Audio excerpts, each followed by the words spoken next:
So yun mga kamotorista, ngayong araw ay magpapalit tayo ng knuckle bearing ni Black G. Nandito tayo ngayon sa Rosie, San Cristobal, Calamba, Laguna. Kung mapapansin niyo mga kamotorista, tinanggal na yung gulong. Ayan, nilagay muna sa gilid. Tinanggal na rin yung visor natin. At sinisipat ni Paring Aris. So shout out sa iyo Paring Aris, ang pinakamalupit na mekaniko ng Rosie, San Cristobal. So ayun mga kamotorista, so tinatanggal na yung mga bolt. So yun mga kamotorista, dahil natanggal na yung mga bolt nut, so inihila na ni Paring Aris yung ulo ni Black G para mahugot at masilip yung knuckle bearing doon sa pinagkakakabitan, dahil yun yung nagkokonekta. So ayan, makapasin natin, ayan mga kamotorista, yung knuckle bearing ng Rapid 150. So yun yung tatanggalin ni Paring Aris para palitan natin ng bago. At syempre, gumamit si Paring Aris ng martilyo para tandahan lumuwag yung lock ng knuckle bearing, dahil kailangan pukpukin para Mga tama. Mga ano pa yan eh.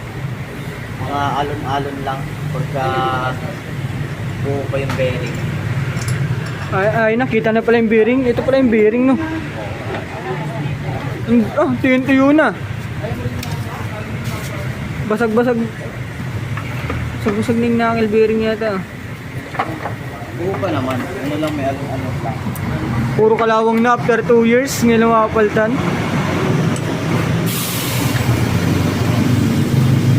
Ayan o, may mga tama o. Ayan yung tama niyan. Ayan yung na pag lumiliko ka, nangangapit. Kaya pala nangangabig, no. Pero once na Buwa sa tama. ayos na yan, napalitan na yun. Puro kalawang na pati, ayun. Oo. Grabe kalawang. So yung mga kamotorista na, ito yung knuckle bearing. So yung napakakalawang na. So ayun pa, nagtatanggalan na. So, puro kalawang na dito, kaya pala nangangabig. Ayan. And then ito pa, puro dumi. Puro kalawang. So yung mga kamotorista, dito nga nakakabit yung knuckle bearing. Mapapasin ninyo, napakakalawang na. Ayan, napakadumi na ng loob nung tubo na ito. Yung kaya papalitan na natin ng bagong knuckle bearing si Black G. Ayan, mapapasin natin. So tinitira na ni Paring Aris kasi yung part na daw na kanyang pinupukpok sa part ng knuckle bearing ang pinakamahirap tanggalin. Kaya hinawakan ko pa yung shock natin mga kamotorista para mapukpok pababa ni Aris at mahulog yung part ng knuckle bearing na naiwan dito sa pinagkakabitan ng shock natin. Kaya dahan-dahan pinupukpok para matanggal. And kailangan ng patong syempre para hindi magasgasan yung. Pero okay lang din kasi solid naman na sa 2 years. So, isang set na yan. Yan. Okay. Okay. Ito ko lang yung card ng kabila. Sige. So yun mga kamotorista, bibili tayo na ang knuckle bearing, isang set na daw. Pupunta tayo sa shop dito sa kalapit ng Rosie. Para meron kayong ganito, knuckle bearing. Ganitong klase. Pang rapid yan eh. Rapid 150. Meron bang ka-size yan? Mio. Ayun. Kasukat nga Mio.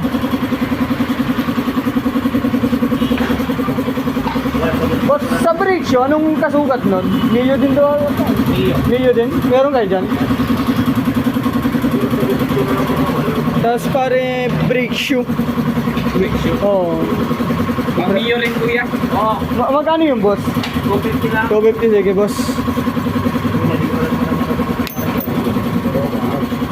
So ayan mga kamotorista, nakabili na tayo ng knuckle bearing. So kinakabit na, so nilalagyan muna ng grasa para hindi siya maganit at syempre sumusunod siya sa galaw. So ayan, pinupunasan na ng grasa ni Aris yung pagkakabitan ng knuckle bearing. And syempre bumili din tayo ng brake shoe. Ang kasukat nga pala nito ay pang Mio. So ang price nito ay 250. And sa mga magtatanong, ang price ng knuckle bearing na nabili ko ay 350. So ayan, dahil ito nga ating preno ay di na kumakagat, so kailangan na natin palitan for preparation papuntang Bicol ride natin. So kailangan malakas ang preno natin at kailangan di nangangabig yung ating manubela.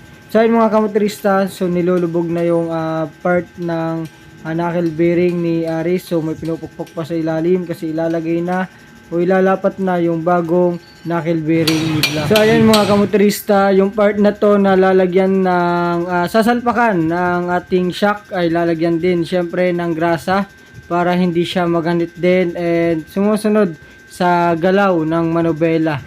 And syempre ito na nakabit na, makita natin, ayan, left and right. Sumusunod na sa galaw yung manubela natin. So di na nakakabit and hinihigpitan na dito sa taas mga kamotorista dahil binabalik na nga at nakabit na yung knuckle bearing natin.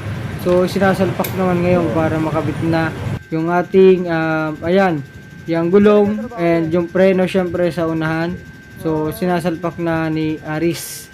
So si Aris yung pinakamalupit na mekaniko dito sa San Cristobal, Calamba, Laguna.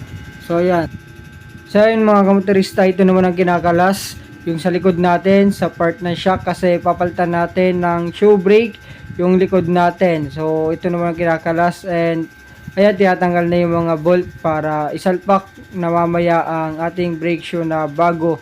So 250 pesos lang yon pang Mio mga kamotorista sa mga magtatanong kung anong kasukat. And ayun, tinanggal na nga yung shock natin. So inangat na, nahugutin na yung gulong sa likod. Ito pa ng Lalo na dun sa'yo kasi malaga. malalayo yung binabiyahe mo.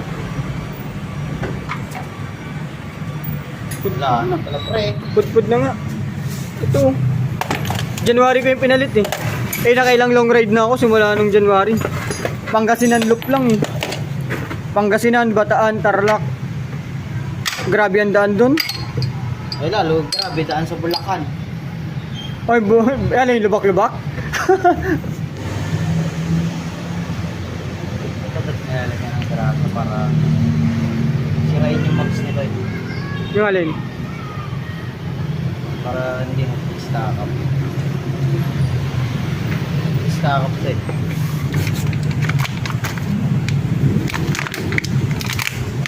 Ito.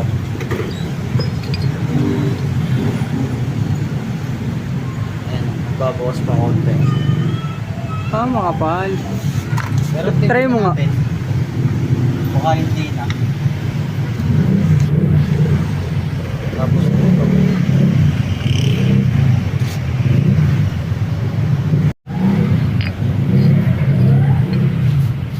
Sobrang lipos na.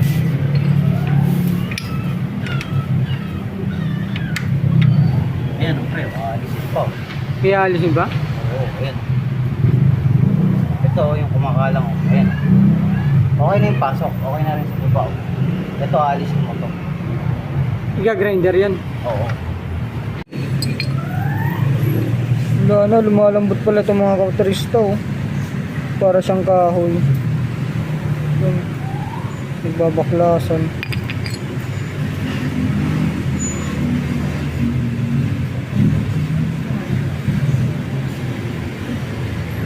Ito rin both side yung mga kamotorista kaya pala di na kumakapit yung preno natin. So sobrang pud-pud na and ito nagbabakbak na siya. So ito oh ha? Di sukat. May tatanggalin talaga. RS dapat ang kasukat pang Mio ito eh. Pero yung pinalit ito, Mio rin to eh. Dati. So ayun mga kamotorista, sa kaalaman ng lahat, sa mga gusto magpalit ng brake shoe, kapag ang binili nyo pala na brake shoe ay pang Mio, yung dulong part pala ng brake shoe ay medyo makapal. So tumatama kapag pinipreno natin. Kaya grinder pa ni Aris yung dulo para magnipis. Pero kung ang pang RS daw na shoe brake ang inyong bibilin ay swak na swak, hindi na kailangan i-grinder yung dulo. So ayan, dahan-dahan mga kamotoristang ginagrinder ni Aris para makuha yung saktong nipis at saktong sukat ng dulo na sasakto pagsalpak at pagpiga natin ng preno, pagbangga ng dalawang spring ay sakto yung nipis so hindi siya sasabit. Kaya dahan-dahan ginagrinder ni Aris yung dulo. So minor lang naman mga kamotorista kasi yung dulo lang ang tatanggalin kasi may part doon na makapal. Kaya kailangan talagang manumanuhin i-grinder. At ayan na nga mga kamotorista, isasalpak na ni Aris tapos na i-grinder. So swak na mga kamotorista. So nakita natin, ayan, dinidina ni Aris para mailapat na. And sinusukat yung anggulo. So ayan mga kamotorista, so nailapat na and nilinisan ni Aris yung gulong natin. So saan kayo makakita niyan mga kamotorista? Mekaniko nilinis pa, di lang inaayos, hindi nilinis pa yung mga isasalpak para mas maganda nga naman. So Lodi, Pagka pang RS spray, sanpakan lang yun. Hindi na tayo magbabawas. nagtasalpak na agad no. Ito yata ano, aresto yung tinanggal. Ayan. Sinalpak agad yan eh.